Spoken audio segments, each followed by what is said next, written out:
I'm John Carion, and this is my bike. Let's start with my cockpit. I am using the Nito NJS stamp Pearl. For my handlebar, I'm using the Nito Bullhorn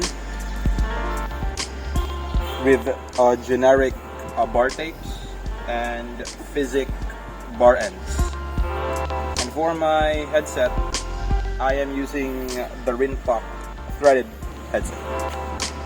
And for my wheel set, I am using the Rinpoche RW490.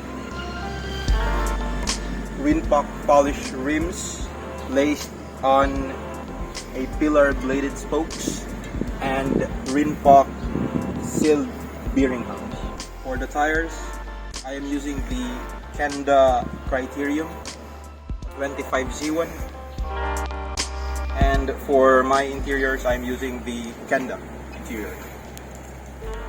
For my drivetrain, I am using the SRAM Omnium polished, and for the chainring I am using the Sugino 75, 47 tooth NJ stamp one. For my pedals, I am using the MKS, and for the toe cage, MKS as well, and I'm using the nylon straps.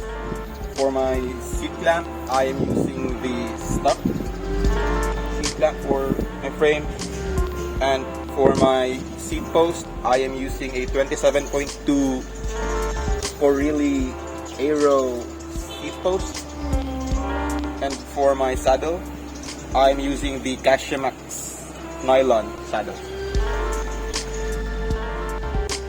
For my lock ring and cogs, I am using the generic ones. And for the chain, I am using the HKK Vertex.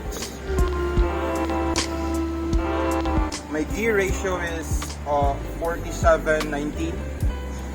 I am using this gear ratio because I am a bike commuter, a city commuter. And I am using this because it's easy for me to skid. For my frame, I am using the AYRTON Silverstone 2016.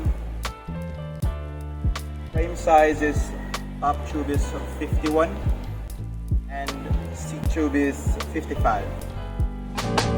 As a daily commuter, why I choose fixed?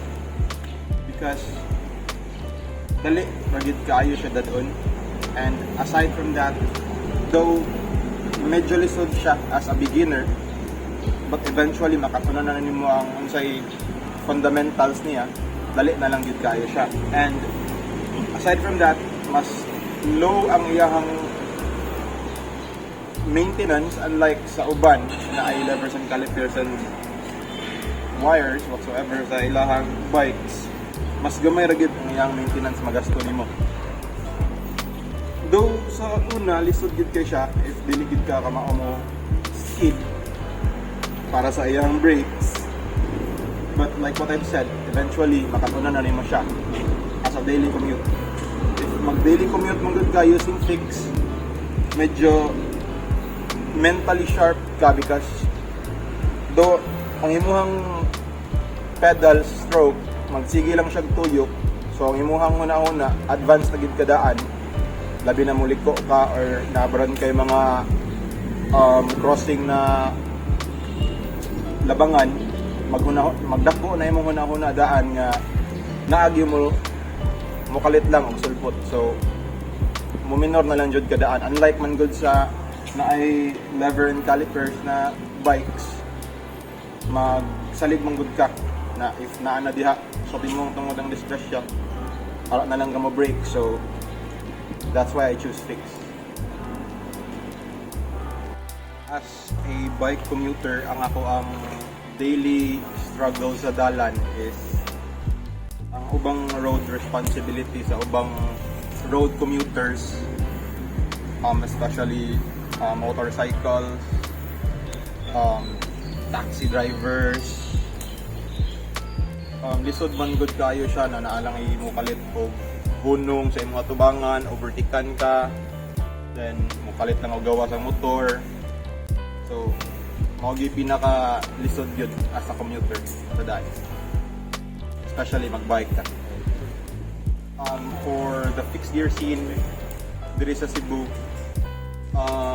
as pandemic start, kadako siya tungod kay ang mga kabatan-unan, not just batan-on but everyone, na ginahinay na sila og convert sa bike, which is makapili man gud sila. And fixed gear scene is idako gid siya, idako.